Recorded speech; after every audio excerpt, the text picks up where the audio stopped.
মৰমৰ ছাত্ৰ ছাত্ৰীসকল, আজি আলোচনা কৰিম অসম জাতীয় বিদ্যালয়ৰ ক্লাছ 4 গণিতৰ পাঠ 4 উৎপাদক আৰু গণিতক এইটো লেচনৰ প্ৰশ্নসমূহ আলোচনা কৰিম।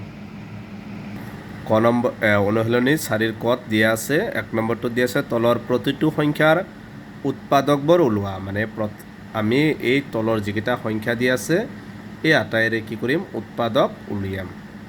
প্ৰথমে দিয়া আছে 6। প্ৰথমে 6ৰ উৎপাদক কেনেকৈ ওলাবা তোমালোকে চাবা, একদম সহজ। তাৰমানে কি সংখ্যা পূৰণ কৰিলে তোমালোকে 6 পাবা।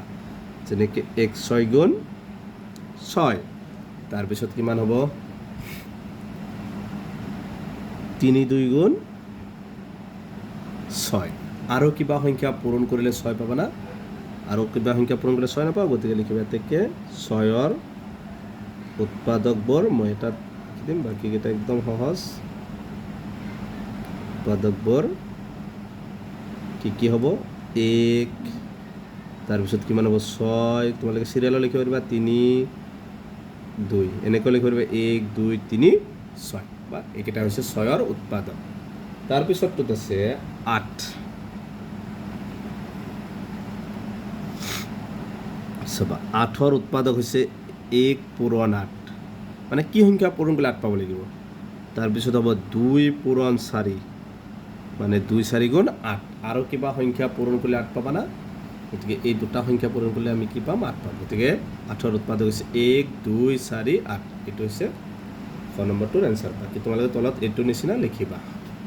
তাৰপিছত আছে 10। 10ত চাবা এইটো 1 পূৰণ 10, তাৰপিছত হ'ব 2 পূৰণ 5। এইকেইটা হৈছে 10ৰ উৎপাদক, 1 2 5 10। তলত এইটোৰ নিচিনা চেম লিখি দিবা। তাৰপিছত আছে 16। 16টো চাবা, 16ৰ লগত 1 পূৰণ কৰিলে 16, 2 8 গুণ 16, তাৰপিছত 3 দি নাযায় 16, 4 দি যাব 4 4 গুণ 16। তাৰপিছত চাবা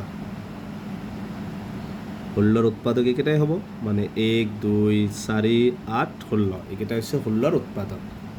তাৰপিছত আছে 20।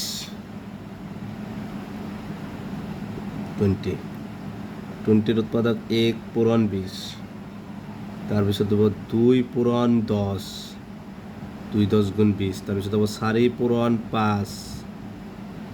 এইকেইটা হৈছে 10ৰ উৎপাদক, 1 2 4 5 10 আৰু 20। এইকেইটা হৈছে 20ৰ উৎপাদক। ইয়াৰ পিছতটোত আছে চাবা 28।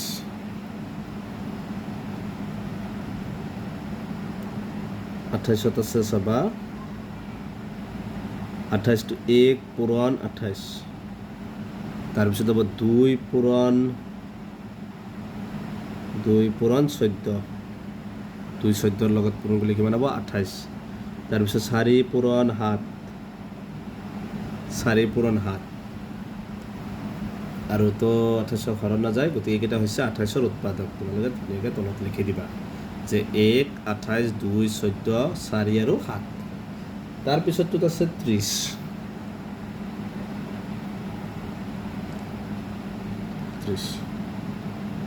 30ৰ চাবা 1 পূৰণ 30, 2 পূৰণ 15, তাৰপিছত 3 পূৰণ 10, 3 10 গুণ 30, তাৰপিছত হ'ব 5 পূৰণ 6, 5 6 গুণ 30, মানে 30ৰ উৎপাদক 1 30 2 15 3 10 5 আৰু 6। তাৰপিছতটোত আছে 32। 32ৰ উৎপাদক 1 পূৰণ 32, তাৰপিছত 2 পূৰণ 16, তাৰপিছত হ'ব 4 পূৰণ 8। মানে এইকেইটা হৈছে 32ৰ উৎপাদক, 1 32 2 16 4 8। তোমালোকে তলত কিন্তু ধুনীয়াকৈ এইটোৰ নিচিনা তোমালোকে এনেকৈ লিখি দিবা। তাৰপিছত আছে চাবা, তাৰপিছতটো দিছে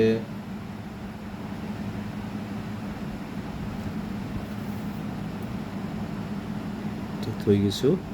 তাৰপিছতটো দিয়া আছে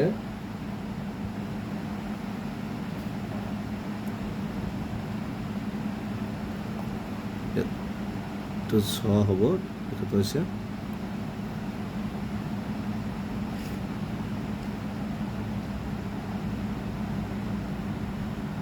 এইটো চাবা নাম্বাৰিং তলত হৈছে অলপ এইটোত আছে কিমান 60 60ৰ উৎপাদক হ'ব 1 পূৰণ 60 তাৰপিছত 2ৰ লগতো 60 হৰণ যাব 2 পূৰণ 30 2 30 গুণ 60 3 দি যাব 3 পূৰণ 20 3 20 গুণ 60 তাৰপিছত হ'ব 4 4 15 গুণ 60 তাৰপিছত হ'ব 5 5 12 গুণ 60 এইটো বহুতকেইটা উৎপাদক 6 পূৰণ 10 এইটোতে হাইছ উৎপাদক ওলাইছে চাবা কি উৎপাদক ওলাইছে 1 2 3 4 5 6 10 12 15 20 30 60 মানে এইকেইটা হৈছে এই 60ৰ উৎপাদক তাৰপিছতটোত আছে 70ৰ কি কৰিবা 1 পূৰণ 70 2 পূৰণ 35 তাৰপিছত চাবা 3 দি পুত্ৰক নাযায় তাৰপিছত হ'ব 5 পূৰণ 14 7 পূৰণ 10 এইকেইটা হৈছে 70ৰ উৎপাদক তাৰপিছত আছে চাবা 73 চাবা এই 73টো মৌলিক সংখ্যা মানে এইটো অকল 1 পূৰণ 73 হ'ব মৌলিক সংখ্যা হ'লে 1ৰ বাহিৰে বেলেগ সংখ্যাৰ নাযায় ইয়াৰ উৎপাদক হ'ব 1 আৰু 73টোৱে এইটোৰ উৎপাদক তাৰপিছত আছে 80 আছে এইটো চাবা এইটো কেনেকৈ ওলাবা 1 পূৰণ 80 তাৰপিছত 2 পূৰণ 40 এইটো হ'ল তাৰপিছত 4 পূৰণ 20 তাৰপিছত হ'ব 5 পূৰণ 16 তাৰপিছত হ'ব 8 পূৰণ 10 এইকেইটা হৈছে 80ৰ উৎপাদক 1 2 4 5 8 10 16 20 40 80 এইকেইটা হৈছে 80ৰ উৎপাদক তাৰমানে 80টো সংখ্যাটো নিজেও নিজৰ উৎপাদক এইটো মনত ৰাখিবা তাৰপিছত আছে 91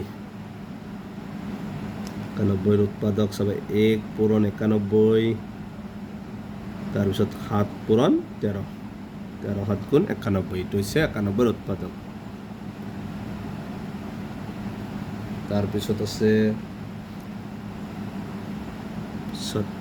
75 এইটো চাবা 1 পূৰণ 70 তাৰপিছত চাবা 5 পূৰণ 15 মানে এইটোৰ উৎপাদক হৈছে 1 5 15 আৰু 75 এইটো হ'ল তাৰপিছত আছে